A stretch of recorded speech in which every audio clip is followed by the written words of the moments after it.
Let me ask you something. What truly defines greatness?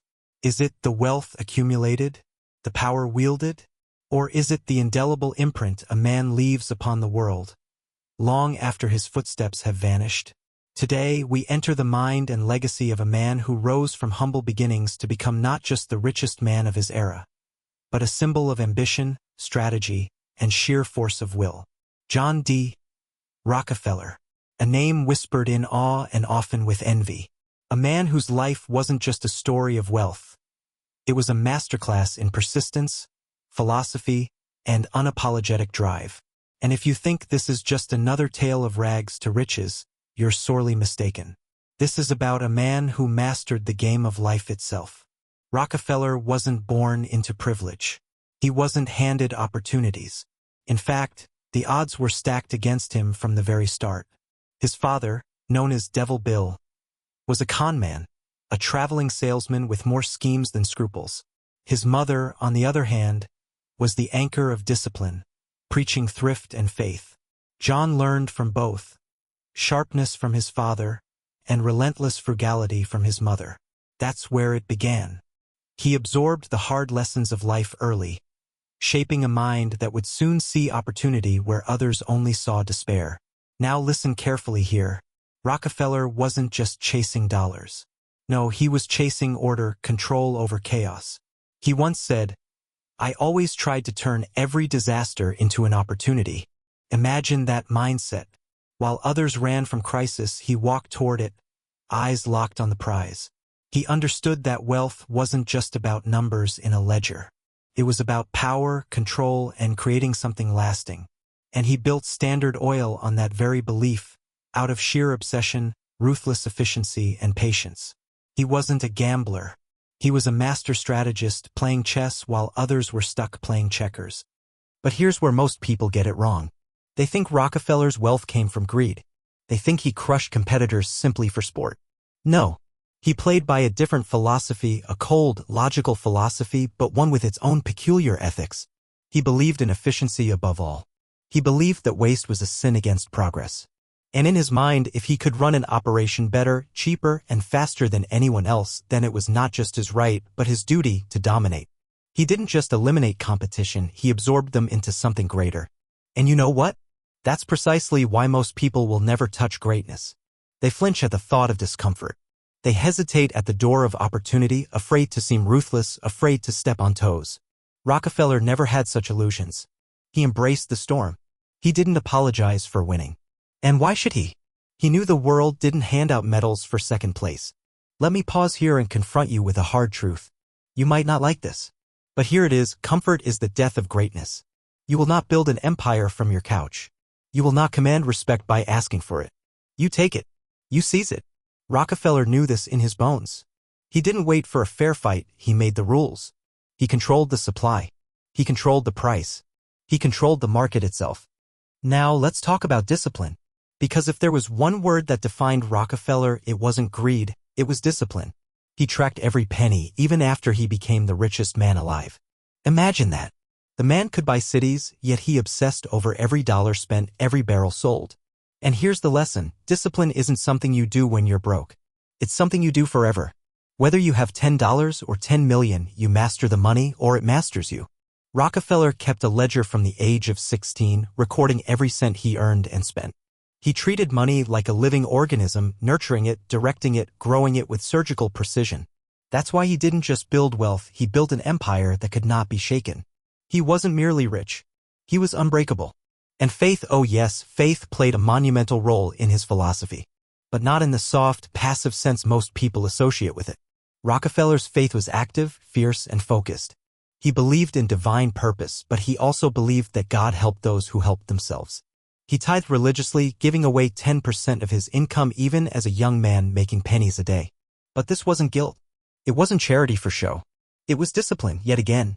A personal covenant between himself and his creator to respect wealth but never worship it. Think about that. In an age where people sell their souls for the next paycheck or viral post, here was a man who bowed to no dollar. He wielded wealth. He didn't kneel to it. But here's where the story cuts deeper. Rockefeller didn't just hoard wealth. He gave it away. Ruthless in business, yes, but almost saintly in philanthropy. He once declared, "The poorest man I know is the man who has nothing but money." And he meant it. He poured millions into education, medicine, and science. He built foundations not merely for legacy but for impact. To him, money was a tool, not a trophy. And that's another hard truth. Too many people chase money as an end goal. They believe once they hit some magic number, they'll feel fulfilled, powerful, happy. But Rockefeller knew better. Money by itself is empty. It's only meaningful when it's used either to build, to grow, or to give. Now let's talk about obsession. Because this is where greatness is forged or destroyed. Rockefeller was obsessed, but not in the chaotic, uncontrolled way many people imagine obsession. His was a cold, methodical obsession, like a craftsman perfecting a single masterpiece over decades. He mastered oil. He studied every aspect of it, from refining to shipping. He negotiated every contract. He calculated every risk. And he never, ever got distracted. He understood one thing: the world rewards focus, and it punishes distraction. How many of you fall into this trap? You jump from one idea to the next, one trend to the next. You start businesses you never finish. You read books you never apply, and then you wonder why wealth eludes you. Rockefeller wouldn't have tolerated such weakness. He would have told you plainly, find your oil, master it, dominate it, or remain forever at the mercy of those who do. And now we arrive at power, the quiet, terrifying force that Rockefeller wielded unlike anyone else in his time. But let me be clear, his power didn't come from loud declarations or public theatrics. It came from silence, control. He wasn't interested in fame. He was interested in results. While others sought to be seen, he sought to be obeyed. His life teaches us this: power isn't granted. It's taken, earned, and wielded wisely. He understood that true power is influence without noise, control without attention. He worked in shadows, moved markets without lifting a finger in public. And you too must understand, if you truly desire power, you don't chase applause. You chase mastery.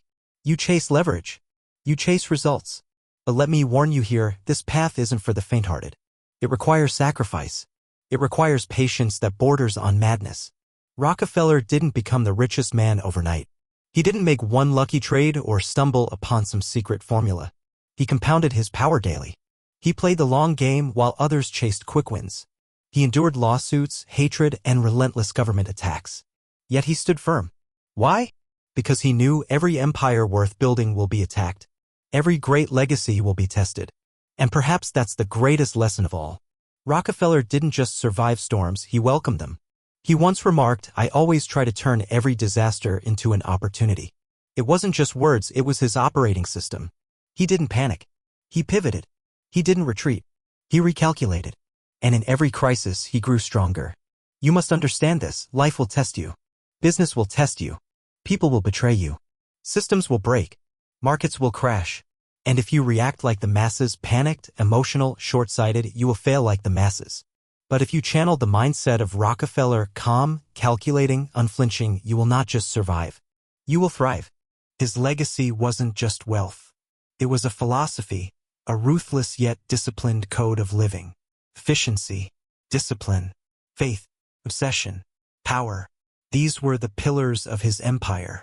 And whether you admire him or despise him, one fact remains undeniable. He mastered life in a way few ever have. And so I ask you right now, are you willing to walk that path? To abandon excuses? To embrace discipline? To seek mastery over fleeting comfort? Because if not, stop wasting your time chasing Rockefeller's story. It will remain forever out of reach.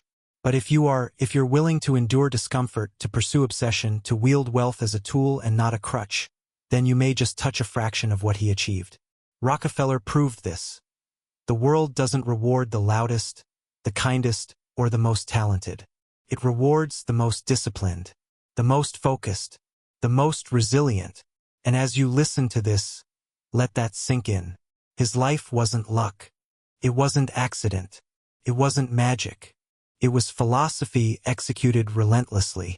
But there's something else you need to understand about John D. Rockefeller. something that separates him from every other name you've heard in the annals of wealth. It's not just the billions. It's not just the oil. It's not even the monopolies or the philanthropy. It's his unwavering ability to detach himself from the noise of the world. He wasn't a man who moved with trends. He moved according to principle, according to strategy, according to inevitability. Rockefeller didn't chase every new idea that came knocking on his door. He wasn't seduced by novelty. In fact, he believed novelty was often the mask of foolishness. He believed in fundamentals, basic truths applied with extreme consistency. That was his secret weapon. He wasn't smarter than every man in the room. He was simply more focused, more patient, and more willing to act on what others only talked about. You see, most people live their lives trapped in cycles of self-deception. They convince themselves they're doing everything right. They'll say, I just need more time, or the market is too tough right now, or once I have more experience, I'll really go for it. Rockefeller would have laughed at those excuses. He understood something most never do: time waits for no one. And those who hesitate lose everything. His rise wasn't just because of what he did, it was because of what he refused to do. He refused to wait. He refused to rely on luck. He refused to play the victim. While others sat around waiting for the perfect moment, Rockefeller acted. He moved quickly, decisively, and with utter faith in his judgment. Do you have that kind of conviction? Really ask yourself that. Because it's easy to admire Rockefeller from a distance, to nod along with his quotes, to romanticize his story. But are you willing to move without guarantees? Are you willing to bet everything on your own judgment and then double down when others tell you you're insane? That's what separates winners from dreamers. Rockefeller wasn't just playing the game. He was playing himself, his discipline, his patience, his resilience. He bet on those things every day. And the world bent to his will because he didn't ask for permission. Now let's explore something most people forget when they talk about Rockefeller: his obsession with structure. Rockefeller didn't build Standard Oil as some chaotic empire of loosely connected parts. No, he was obsessed with systems. Everything in his business was systematized, from transportation to refining to sales. He believed every process could be improved, made more efficient, more predictable.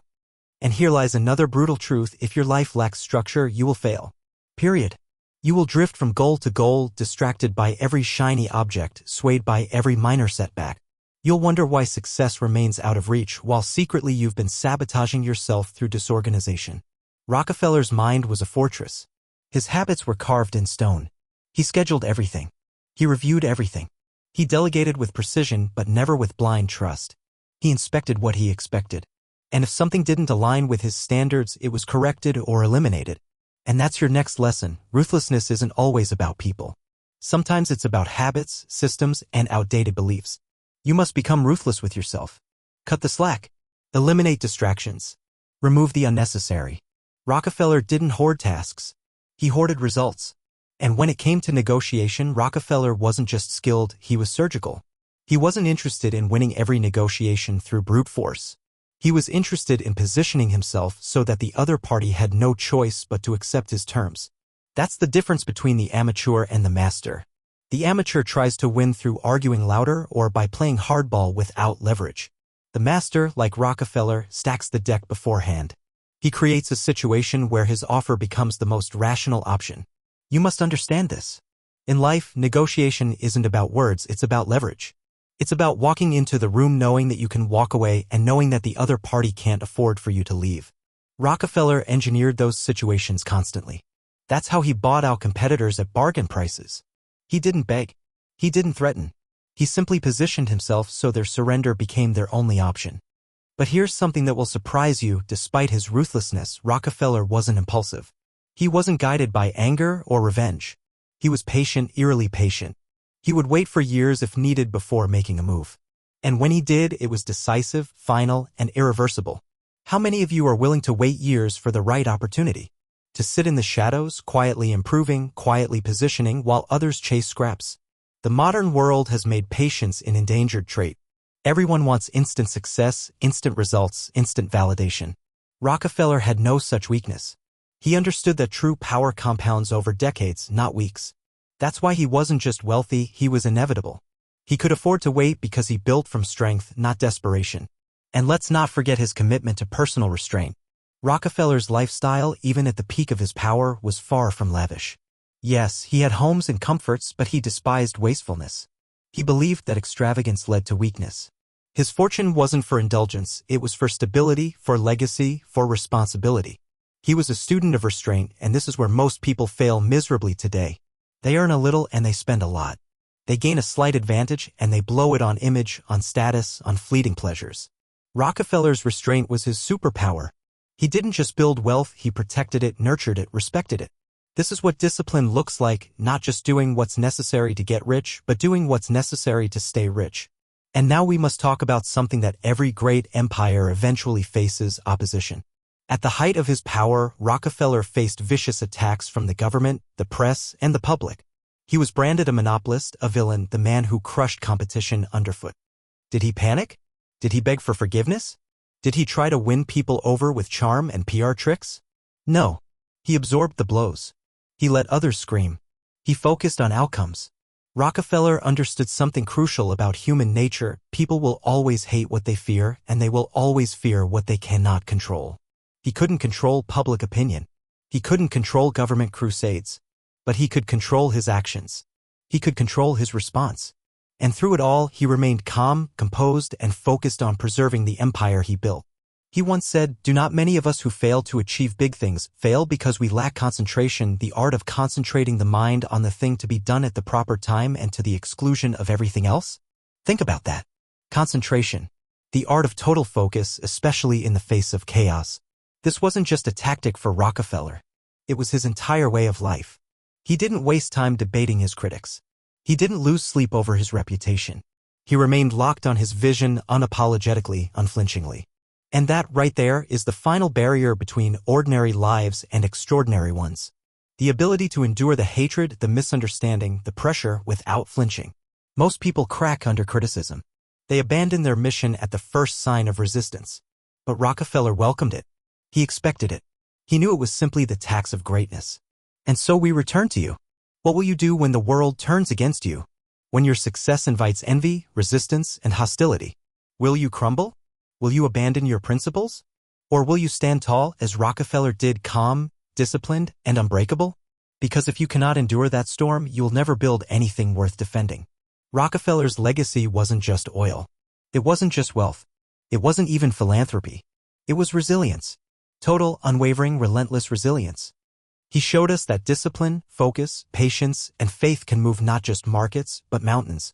And perhaps, after all of this, the greatest lesson from John D. Rockefeller isn't about money or power at all.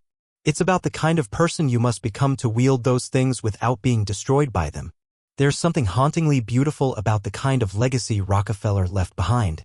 Because beneath all the numbers, beyond all the headlines, there remained one glaring truth: he had mastered himself.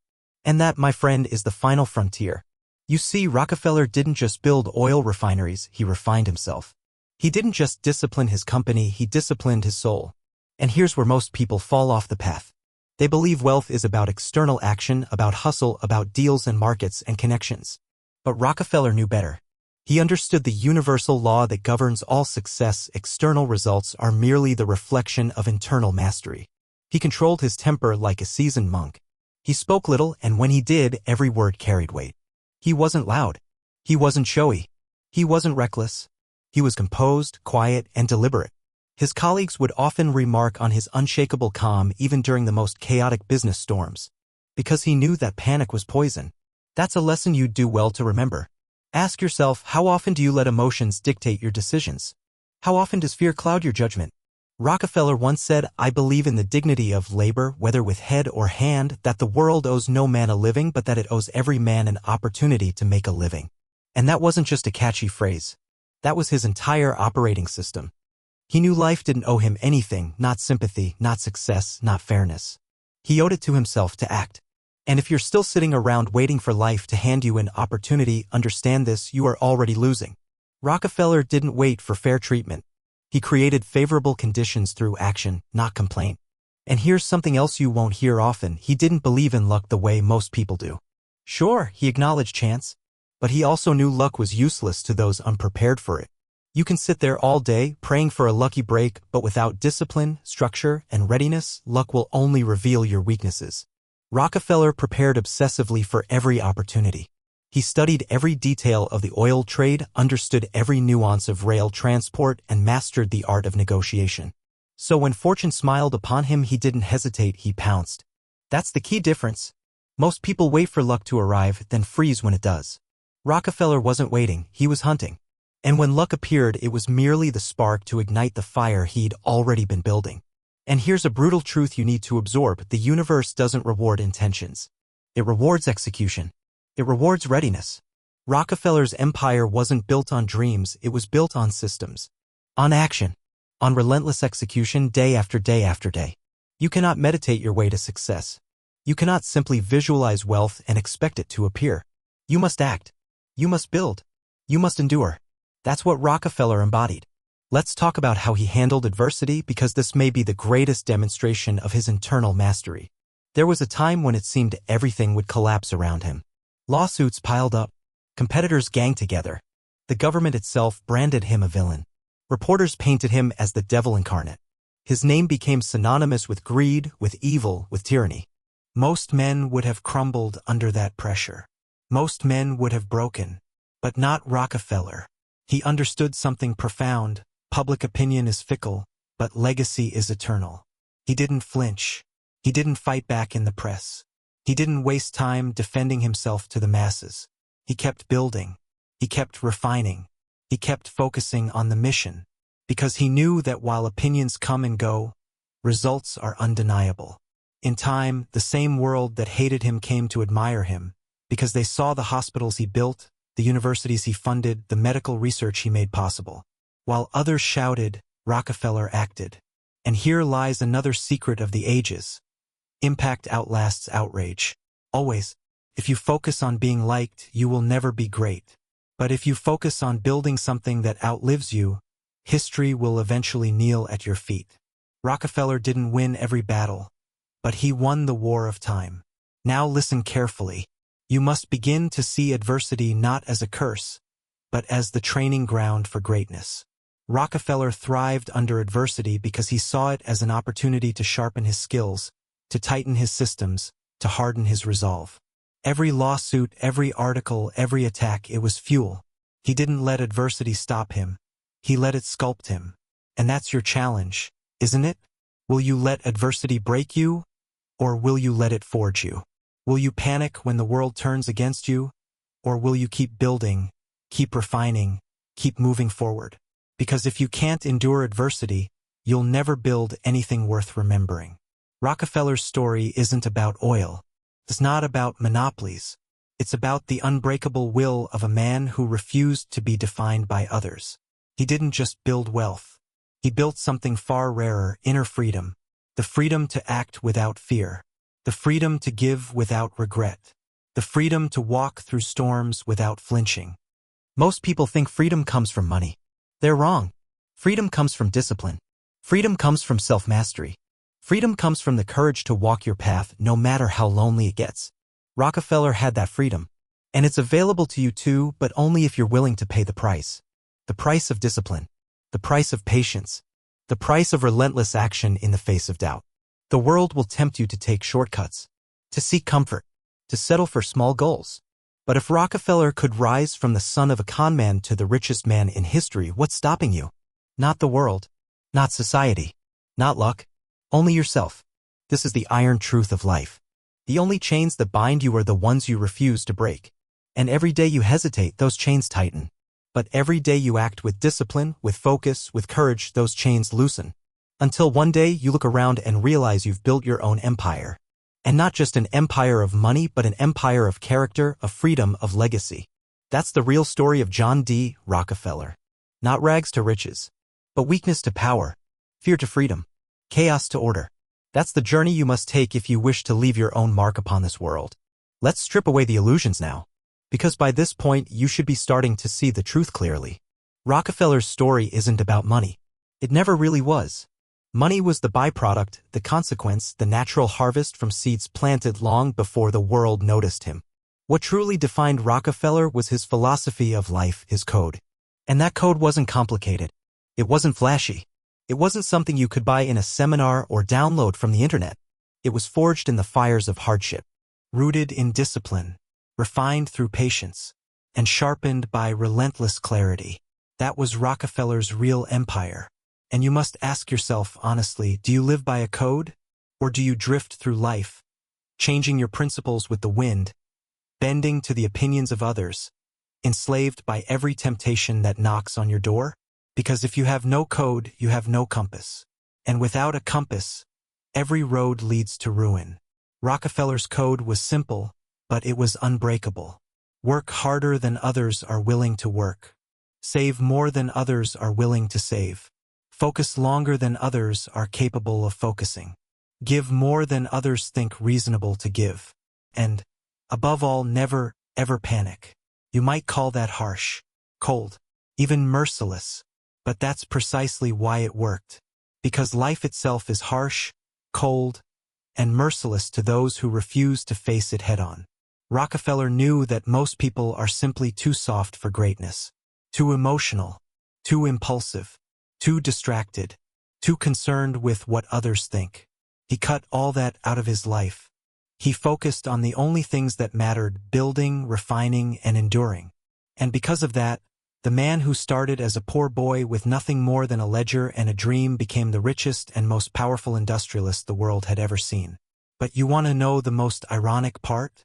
Even at the height of his wealth, even with billions under his control, Rockefeller remained the same in one key way.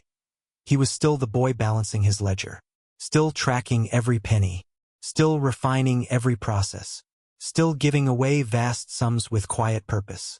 Because it wasn't about the money. It never was. It was about the process, the discipline, the code. Here's the part they never tell you in the fairy tales. True wealth isn't a number. It's not in your bank account. It's not in your portfolio. True wealth is knowing that no matter what happens, market crash, lawsuit, betrayal, recession, you'll still be standing. Why? Because your wealth is internal. Rockefeller could have lost everything and rebuilt it again from scratch. He knew that. And that's why nothing could truly touch him. He had mastered the process. He had mastered himself. And until you do the same, money will always control you. You'll always fear losing it. You'll always chase more to fill that void inside you. But once you master the process, you stop chasing.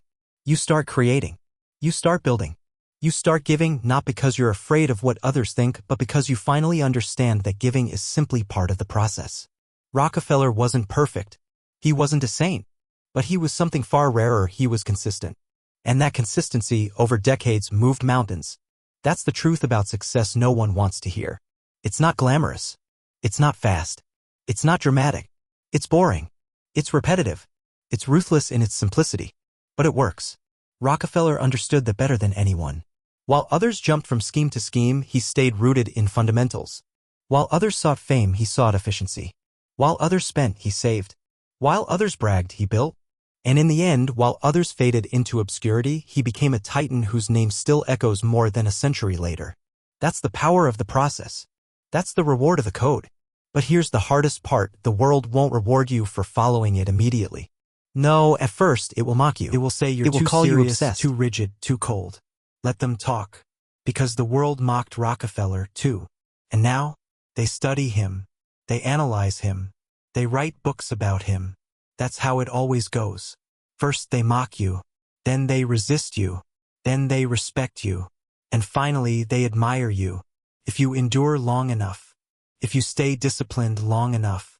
If you keep moving forward, no matter what storms come your way. That's the lesson Rockefeller leaves for us.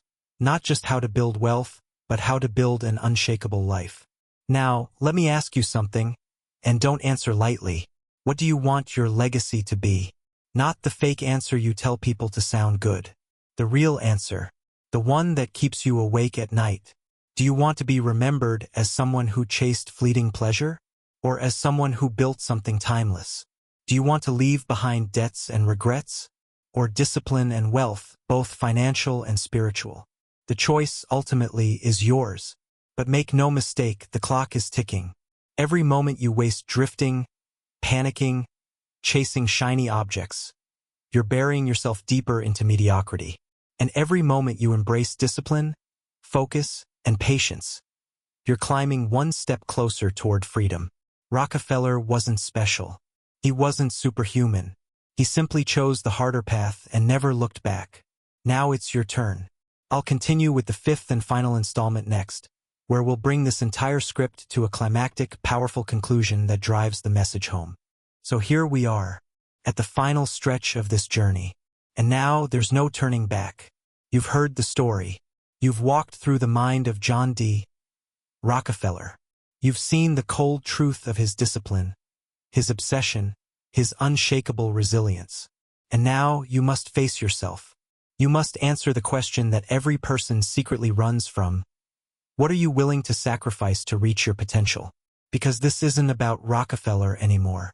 It never really was. This is about you. About the life you're building or failing to build. About the empire you could create or the mediocrity you keep choosing.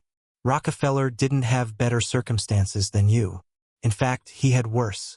He was born into chaos, into poverty, into a home scarred by deceit and instability. But he didn't whine. He didn't blame. He didn't wait for someone to rescue him. He took action. Ruthless, disciplined, relentless action. And that's where most people fail. Not because they lack intelligence or resources or even luck. They fail because they refuse to act. They keep waiting. Waiting for the right time, the right conditions, the right motivation. But Rockefeller didn't wait. He moved. He moved before he was ready. He moved when others were paralyzed by fear. He moved when others said it was impossible. And that's why he won. The truth is brutally simple. If you're not willing to move forward in discomfort, you're not serious about success. You're not serious about freedom. You're not serious about your future. You're simply lying to yourself, dressing up your cowardice as patience or caution or strategy. Rockefeller would have seen right through that.